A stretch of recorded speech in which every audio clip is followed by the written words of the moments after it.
The message wasn't meant for her eyes. It lit up on Lucas Daniels' phone just as he stepped away from the table to take a call. Under the soft glow of pendant lights at a rooftop bistro in downtown Chicago. Ava Bennett caught it, barely a glance. Really, while adjusting her water glass. She hadn't meant to snoop. But there it was, as plain as day. Let her close the deal. Then cut her loose. Sent by Gavin Cross, the newly minted CEO of Talwin Dynamics. The words didn't vanish. They scorched themselves into Ava's memory. Her hand hovered mid-air. Her breath stilled. Just across the table, their clients from Leland Systems laughed with their CFO, toasting what they assumed was the cusp of success. It had taken Ava 11 relentless months to architect this $40.7 million AI integration contract, every clause, every risk buffer, every deliverable mapped with surgical precision. Lucas returned with a smooth smile. His usual mask, but something in his eyes narrowed. He knew she'd seen it. She smiled back, calm, slow, dangerous. The night carried on like a staged production. But something inside Ava shifted. The walls hadn't moved, but her place within them had. The wine in Ava's glass shimmered beneath the city lights. But the taste had already turned to ash on her tongue. She raised the glass to her lips out of habit. Not thirst. Lucas was now seated again, swirling his Pinot like nothing had happened. His grin was still there, perfectly measured, appropriately charming, but Ava wasn't fooled anymore. He knew, and he knew that she knew. Across from them, the executives from Leland Systems were deep in discussion about rollout phases and projected milestones. They laughed easily, oblivious to the fault line that had opened between Ava and Lucas. "Charlotte, you've really outdone yourself," said Eric Leland, the COO, gesturing toward Ava with his crystal tumbler. "Every obstacle we threw at your team, you had an answer. And honestly, your forecasting was sharper than anything our own analysts provided." Ava offered a gracious nod. Her real name was Ava Bennett, but in this moment, Charlotte was the name they knew her by, a tactic she used occasionally for privacy. Still, every compliment stung a little more tonight, because now she knew the truth. She was never supposed to walk away from this with credit. She was the tool, the mule, the silent genius behind Lucas's carefully curated facade. The betrayal pulsed in her chest like a second heartbeat. When the waiter stopped by again, he addressed Eric directly, but then, perhaps too casually, turned to Ava and said with a wink, "Always a pleasure serving the CEO and her team." There was a beat of silence. Lucas's hand visibly tightened around his wine glass. His smile faltered, barely, but Ava saw it. So did Eric, who raised an eyebrow, clearly amused but saying nothing. In that split second, a shift occurred, not just in Ava's mind, but in the entire power dynamic. She wasn't invisible anymore. The message on Lucas's phone had exposed the game. But this moment, it proved she still had a role to play, one she could rewrite. The rest of the dinner passed in a blur of steak knives and sparkling water. Polite laughter and data projections. Ava played her part flawlessly. She nodded at all the right times, clinked her glass when necessary, even smiled at Lucas as he praised the team's collective strength. Inside, though, her mind was in motion. By the time she returned to her apartment, high above Grant Park, Ava could barely feel her legs. She shed her blazer, letting it drop carelessly over the armchair, and stared out the massive floor-to-ceiling windows. The skyline was breathtaking, Chicago at its most alive, but it felt cold.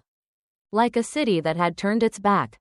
She poured herself a single glass of bourbon and sat in silence, scrolling through old emails, the wins, the thank yous, the contracts she'd negotiated while Lucas was out schmoozing investors or traveling for strategy alignment. She had built this pipeline. She had designed every metric. And still, she was disposable. This wasn't the first time either. She remembered 3 distinct times promotions were dangled and then pulled away. The first, the Advertech deal, $12 million. Structured during the holidays when half the firm was on vacation. Ava ran point, led meetings, solved legal bottlenecks. The official promotion list came out in February. Lucas's name was on it. Hers wasn't even footnoted. The second, the Helix AI integration. She'd built the risk model from scratch. HR told her she was indispensable in her current position, and that moving her up might destabilize the workflow. The third, just 6 months ago. After mentoring 2 analysts, presenting 3 board reports, And managing cross-departmental compliance for 5 pilot programs, crickets. Nothing. But it was that phrase, asterisk asterisk, too independent, too sharp, asterisk, that stuck with her. The whispered rationale from someone in legal. A woman who didn't rely on others, they said, was harder to manage. Ava swallowed the last sip of bourbon and powered on her laptop. She wasn't angry. Not anymore. She was awake. A message pinged just after midnight. From Zoe, a junior project manager who'd been with Ava for nearly a year.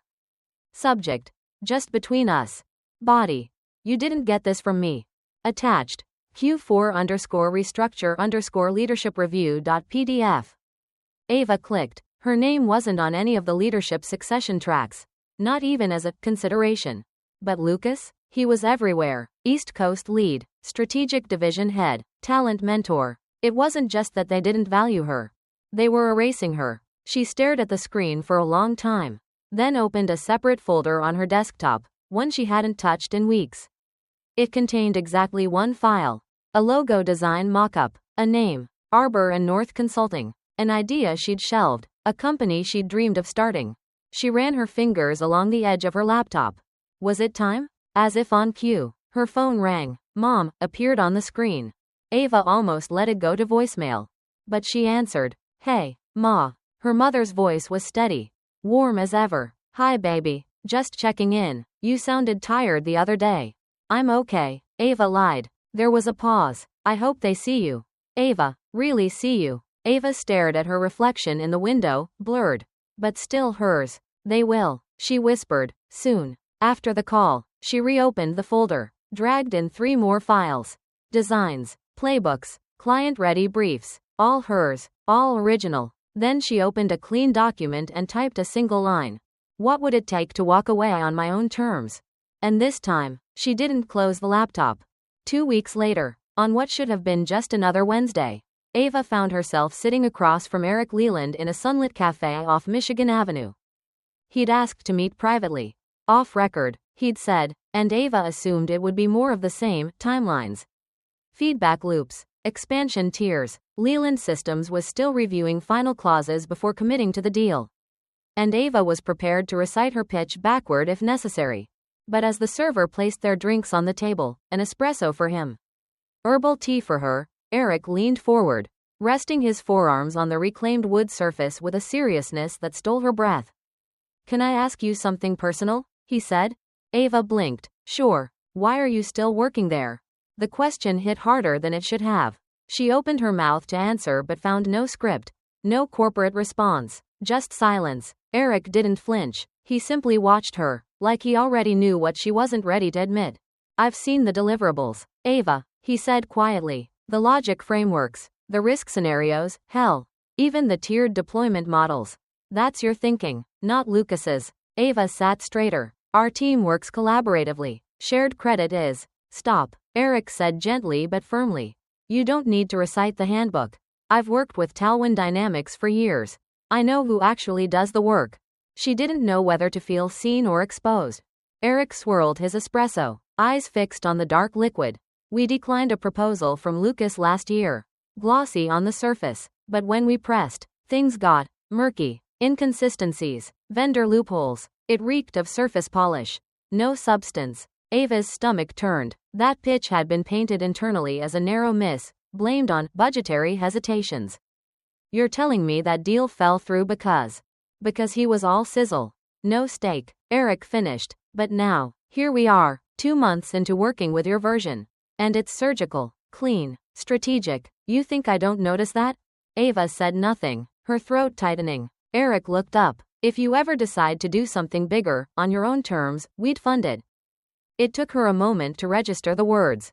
She almost laughed them off. That's generous. I don't do generous, Eric said. I do smart bets, and you're one of them.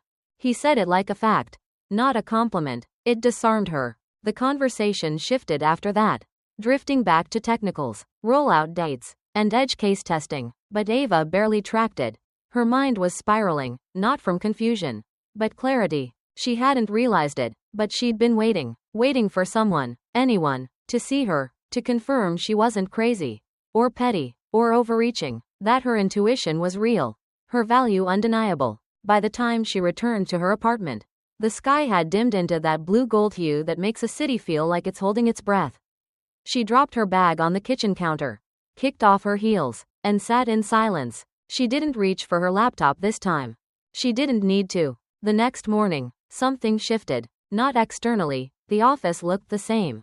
Lucas strolled in at 9:14, tie askew, sipping oat milk latte like he hadn't spent the past 6 months plotting her removal. But Ava noticed his fingers tapping more erratically. His smile landed a beat too late. He was waiting for something. He knew she was too quiet. She didn't fight it. She let him believe whatever he needed to. But behind the scenes, she moved fast. That Friday, Ava met with Alan Ridgway, a former Talwin legal advisor who now ran a boutique compliance firm out of River North. He'd left the company 2 years prior after a whistleblower case exposed a conflict of interest involving senior leadership, and though he rarely spoke about it, Ava remembered his exit well. When she sat across from him in his minimalist office, just glass, concrete, and bookshelves filled with regulatory codes, he didn't ask for preamble. "You want a clean exit plan," he said, already opening a notepad. "Your own entity, separate IP, airtight, nothing they can claw back. I want something they can't erase," she said quietly. Alan gave a small nod. "We'll file the LLC under a holding company. Use a layered name structure. Open a bank account under the business. Not your name. No paper trails to Talwin. And branding? Keep it generic for now. Arbor and North will work fine until you're ready to go public."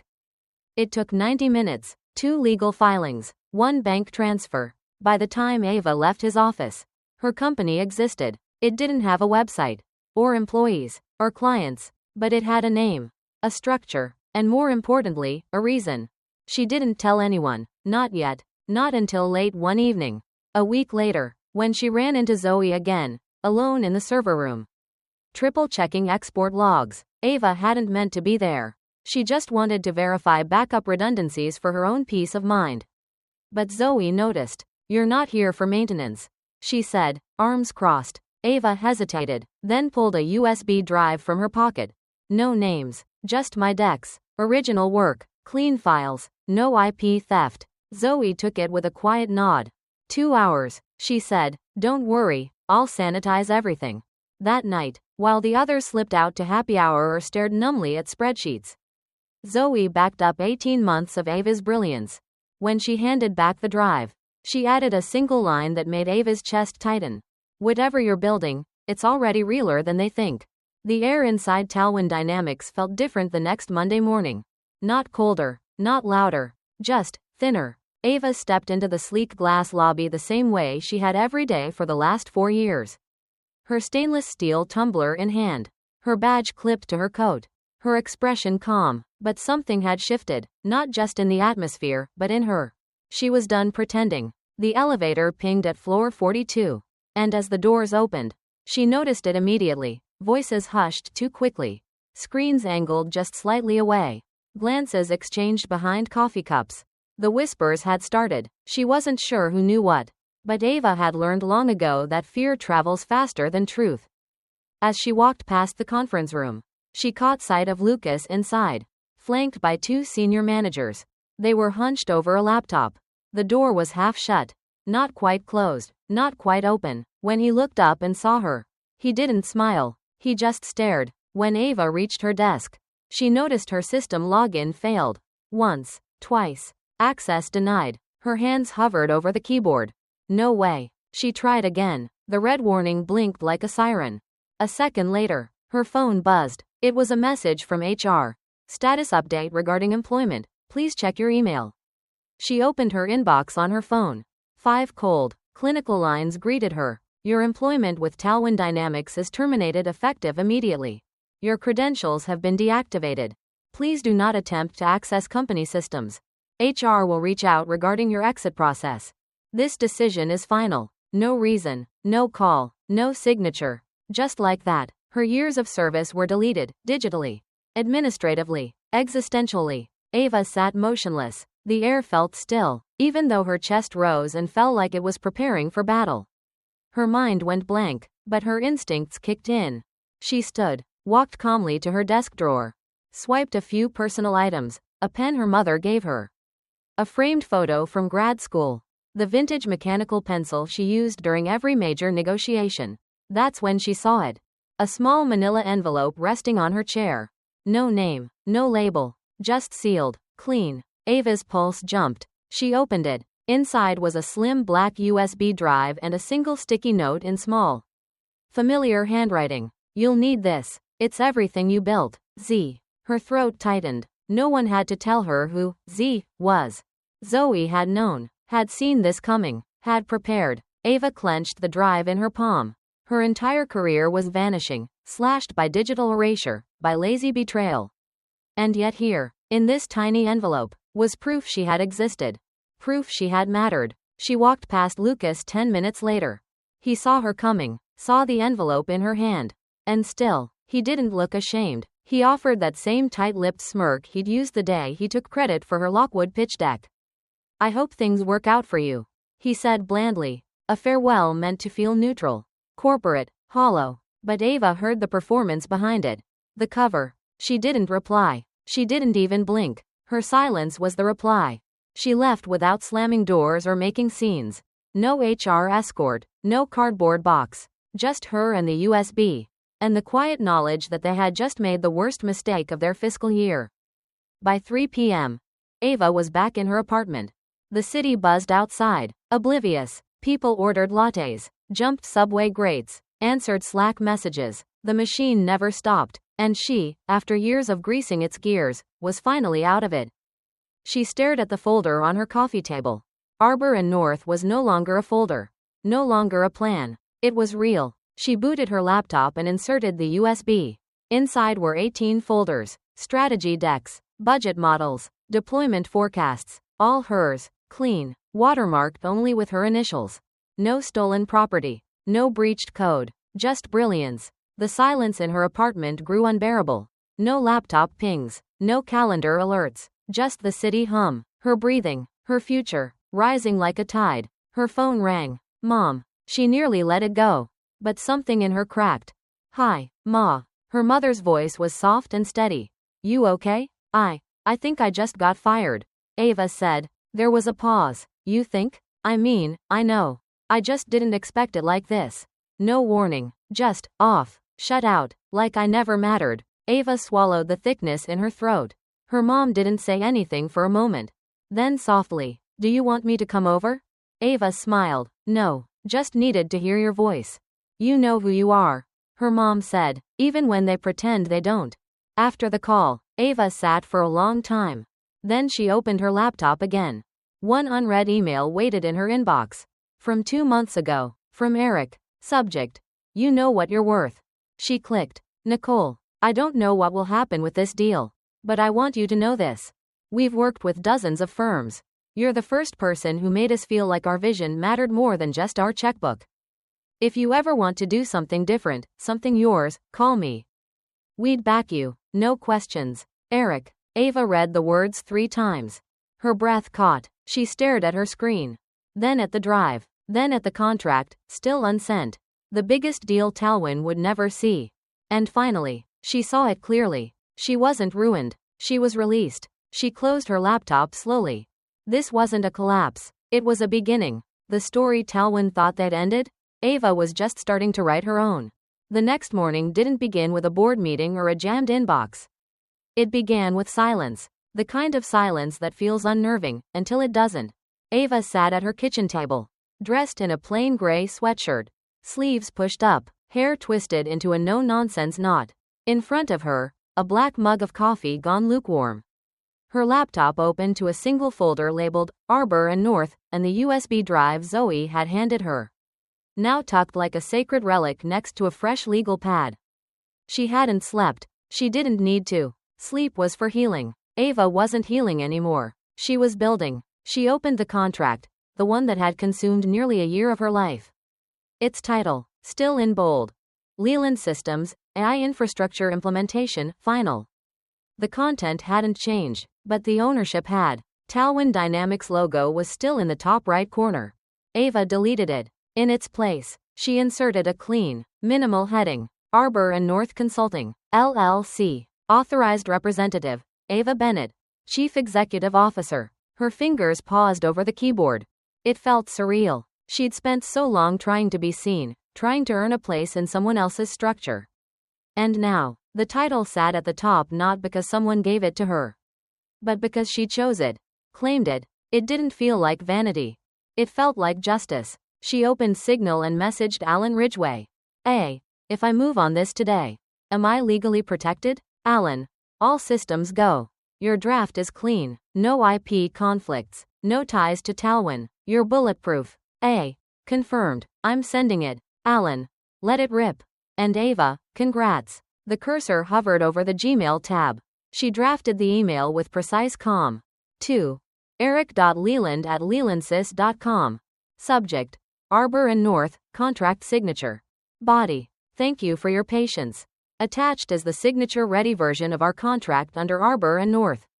Let me know when you're ready to proceed. Ava. She attached the file, took a breath, and hit send. The moment after was anticlimactic. No thunder, no applause, just a soft whoosh and a blinking screen.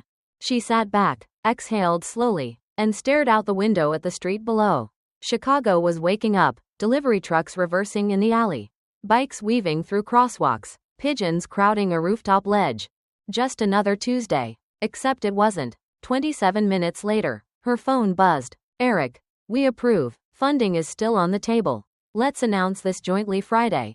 Welcome to the table, Ava. She reread the message twice.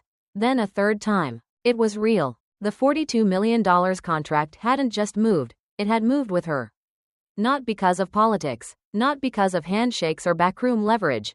Because of trust. Because of work. Because of her. A new message came through. This time from a team member on Eric's side.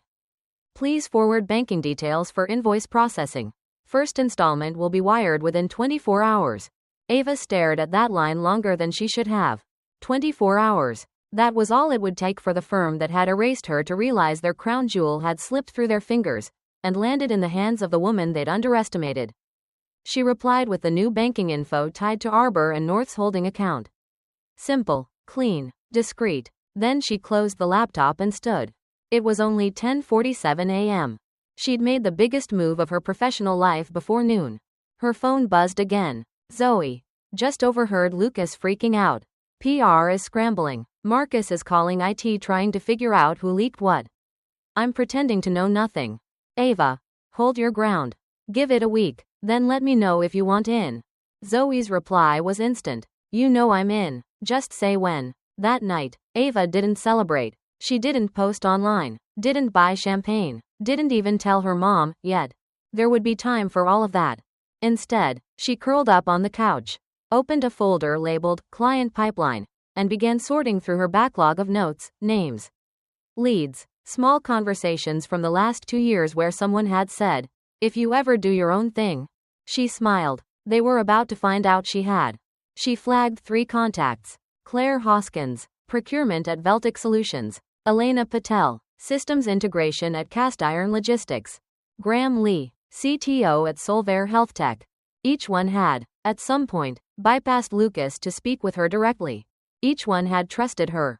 Each one was now potential. By 2 a.m., she had a pitch outline drafted. Not a deck, just words. Vision, offerings, differentiators, real stuff, no fluff. She added a line at the top of the page. What happens when the person who builds the bridge gets to cross it first? The next morning, she rented a small office suite in River North. Nothing flashy. Just a clean co-working space with fast Wi-Fi and white walls waiting for ambition. When she arrived, the building manager greeted her warmly. First day? Ava smiled. First everything. She set up her laptop, her notebooks, her pen. Then, quietly, without fanfare, she taped a small card to the corner of her monitor. It read, lead, don't follow. A reminder. A promise. A beginning. By the end of her first week at Arbor and North, Ava had stopped checking the news. She didn't need to. The whispers reached her anyway. Cintich's stock had taken a quiet dip. Nothing catastrophic, yet. Just enough to cause questions in investor calls. Just enough to make people wonder why their largest AI contract had shifted hands so suddenly. And just enough to make Marcus sweat. Zoe sent a message on Thursday. Marcus slammed his laptop during a Teams sync this morning. I swear the screen cracked. People are asking what Arbor and North even is. PR's pretending they know. Ava just smiled at the text. That same smile she'd worn the day she read the message on Lucas's phone. Only now it wasn't powered by rage. It was powered by purpose. She no longer wanted to take them down. She wanted to rise beyond their reach. And she was doing exactly that. What began with one contract had turned into a momentum she could barely contain. By Friday, her inbox was a quiet blaze, 6 inquiries, all from former clients or contacts who wanted to explore transition possibilities. 3 had contracts up for renewal in Q1. 2 had already looped in their legal departments. But it was the message from Claire Hoskins at Veltic that really hit home. Subject: We're with you. Ava, we saw the announcement. You moving forward like this? It makes perfect sense. We were never loyal to Syntech, we were loyal to you. Let's start our migration conversations next week. I'll pull the internal scope docs. P.S. If Zoe's with you, even better. That woman's a weapon. Ava stared at the message for a long time. The wording wasn't emotional. It was operational, concrete, actionable. They weren't sending well wishes. They were transferring business. She didn't cry. She didn't cheer. She just leaned back and let it wash over her. Because for so long, she had been made to feel replaceable, invisible, like her worth had to be validated by titles, promotions, performance reviews. But now, the numbers were doing the talking. The contracts, the client retention, the forward motion. Her value wasn't abstract anymore. It was in motion. It was measurable. It was real. That weekend, Ava visited her mother. She hadn't said much about what happened yet, not the firing, not the rise. But when she stepped into the small bungalow just outside Evanston, her mother took one look at her and said, "You look lighter." Ava laughed. "Do I?" Like someone stopped carrying a load that was never hers to begin with. Over tea, her mother finally asked, "So, what are you building?" And for the first time, Ava didn't hesitate to answer. "I'm building something that doesn't depend on being liked or promoted. Something that lasts longer than office politics. Something mine." Her mom nodded slowly. "You're not just leading, you're designing the path." That line stayed with her all week. By Tuesday, Ava had added it to her whiteboard in blue ink. Design the path, don't just walk it. She stopped mimicking corporate culture. She stopped worrying about whether her website looked polished enough for a press release. She focused instead on what she wanted the company to be. A space where strategy was clear. A space where execution mattered more than noise. A space where women didn't have to apologize for being precise. When Zoe officially joined 2 weeks later, Ava didn't make her fill out a resume. She handed her a title and a clean contract. Head of Systems. Zoe blinked at it. "You're serious?" "Deadly," Ava said. "And this time," she added, "your name stays on everything you touch." Zoe smiled. "I've never had that. Not once. Now you do." By the end of the month, Arbor and North had secured 3 formal contracts and was in conversation with 5 more. Ava wasn't pushing anymore. People were pulling. The work came because the trust was already built. And Ava? She was changing. She no longer flinched when clients called her boss. She no longer paused before introducing herself as CEO. She walked into investor meetings with her head high, her numbers tighter than most VPs twice her age. And when an email came from an industry journalist requesting an interview, Ava declined, not because she wasn't proud, but because she didn't need noise to prove success. The results were already writing the headline. One night, she stayed late at the office. The city was a blur of lights outside the floor-to-ceiling windows. And Ava sat alone reviewing Q2 expansion models. Her desk was still simple: 1 plant, 1 lamp, 1 framed photo of her and her mom laughing over Thanksgiving pies. But beside it now hung something else. A printed screenshot. 7 words. Let her close the deal. Then cut her loose. The message that had once shattered her now hung above her empire. Not as a warning, as a reminder. They tried to silence her. And she had answered with action. The story wasn't about revenge anymore. It was about recognition, not from others, but from herself. She hadn't just left Syntech. She had outgrown it. The envelope arrived by courier at exactly 8:43 a.m. Heavy cardstock. Official letterhead. The faint watermark of Syntech Legal Affairs pressed into the corner like a ghost of control. Ava didn't open it immediately. She just stared at it for a moment, still holding her coffee. her thumb gently tapping the ceramic rim as if measuring the weight of the morning. She already knew what it was. Fret, fear, control, the last gasp of an empire losing its grip. When she finally did slit the envelope open with a letter opener shaped like a fountain pen nib, an intentional gift to herself, she smiled. It wasn't smug, it was quiet, resolved. The letter was as predictable as she'd expected. This correspondence serves as formal notification of pending legal action regarding breach of proprietary information, solicitation of clients, and unauthorized use of internal strategy. 5 paragraphs of thinly veiled intimidation. Ava didn't need to finish reading. Instead, she folded the letter, placed it neatly back inside, and slid it across the table to Alan Ridgway, the same compliance attorney who had helped her found Arbor and North. Alan leaned back in his chair with a smirk. They really think this will rattle you? She raised an eyebrow. They think I'll panic. He tapped the envelope. We'll respond today. Include your original contractor classification, your 1099, and their own wording about your non-employee status. They wanted to dodge benefits. Now they get to dodge IP claims. Ava chuckled. Corporate irony, her favorite genre. Alan flipped the envelope over and shook his head. And look who signed this. Matthew Ivers. You know he interned for me in '09? You're kidding. Wish I was. Kid's smart. Not this smart, though. Ava took a sip of coffee. Calm as ever. Do what you need to do. And copy the ethics committee on the response, just for fun. Alan grinned. I love when you're assertive. She stood. No, I'm just not afraid anymore. By noon, Alan had submitted a surgical, brutal reply. By 2 p.m., Zoe texted her from inside SynTech HQ. Marcus saw the letterhead on Ridgway's response and locked himself in his office. No one's seen him since. Ava didn't reply. She didn't need to. She was already on her way to something bigger. That same day, a quiet headline began making its way across TechEdge Daily and Venture Circuit. Leland Systems signs $42 million deal with Arbor and North. Not SynTech. The photo was perfectly cropped, Eric Leland shaking hands with Ava, though only her side profile was visible. Still, the message was unmistakable to those who knew. She had won, but it didn't feel like a triumph born of vengeance. It felt like peace. Later that week, Ava visited her new office for the first time as something more than a founder. She visited as someone who had been chosen, not by a company, not by a system, but by herself. The building was in the heart of Fulton Market, a space filled with clean lines and glass panels. The front desk greeted her with a smile and a simple, "Welcome, Ms. Bennett." She took the elevator up to the 7th floor.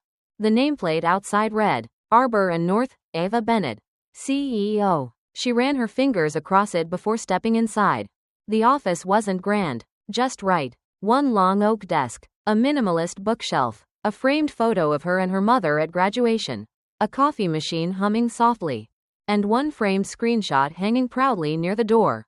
Let her close the deal, then cut her loose. Sent 7:52 p.m. Ava had it printed in black on white canvas. No sender, no context, just words, not bitterness, fuel. She stood before it as if standing at the foot of a monument, not to pain, but to power reclaimed. The door opened softly behind her. Nicole, her mother's voice called, her real name, known only to those who mattered. Ava turned, smiling instantly. Hey, Mom. Her mother stepped in slowly, clutching a small brown paper bag. I brought muffins. Blackberry? You think I'd forget? They laughed. Ava took her coat and led her to the window seat, exactly where she'd imagined her mother sitting the day she dreamed this place into being. The city outside shimmered in the late afternoon sun. Taxis darted like fish in the river of roads. Ava watched for a moment, then turned back to her mother. Her mom's eyes had wandered to the framed message. When she read it, her jaw tightened slightly. They didn't fire you, she said. They freed you. Ava nodded. Yeah, they did. Her mother looked back at her. And you walked out with the very thing they thought they were taking. Ava didn't respond. She didn't need to, because the proof was all around her, in the space, in the silence, in the calm. At 3:14 p.m., her phone buzzed. It was Eric Leland. Just got off a call with Daniel from Cast Iron. They're switching over too. You've got 5 clients and counting. Want to talk next phase Friday? She typed back. Absolutely. Let's build something better. Her mother watched her, proud and still. You know, she said softly, You always did color outside the lines. I just didn't realize you were drawing a new map. Ava looked out at the city once more. The same skyline, the same buildings, but a different path. A path she'd built herself. Brick by brick, contract by contract, and now, client by client. She turned back toward her desk, picked up her notebook, and flipped to the back page. On it, she wrote just one sentence. Power doesn't come from being chosen. It comes from choosing yourself. Sometimes, the greatest act of power isn't raising your voice, it's walking away with your value intact. Ava Bennett's story reminds us that worth isn't bestowed by titles, managers, or corporate systems. It's something we carry within us, quietly, consistently, unapologetically. For years, Ava was overlooked, underestimated, and used for the brilliance others claimed as their own. But the moment she stopped waiting for permission, everything changed. She didn't just leave a company, she left a mindset. She stopped chasing validation and started choosing herself. There will always be people who underestimate your fire, who mistake your silence for weakness, who think they can write you out of your own story. But Ava proved what's possible when you stop playing by someone else's rules. Success isn't always loud. Sometimes, it's strategic, sometimes, it's elegant, and sometimes, it looks like a signed contract with your name at the top, and there's nowhere in sight. If you've ever felt unseen, undervalued, or replaceable, this is your wake-up call. You don't need a title to lead. You don't need a spotlight to shine. You need clarity, courage, and a plan. Start documenting your wins. Track your impact. Understand your value not just in effort, but in outcome. Build relationships that go beyond your job title. And when the time comes, bet on yourself. Whether it's launching a side business, applying for the role they said you weren't ready for, or walking away from toxic recognition politics, take the step. Quiet power is still power. Just ask Ava. Thank you for choosing to listen to this story among thousands of stories out there. Like and subscribe to continue listening to the latest stories.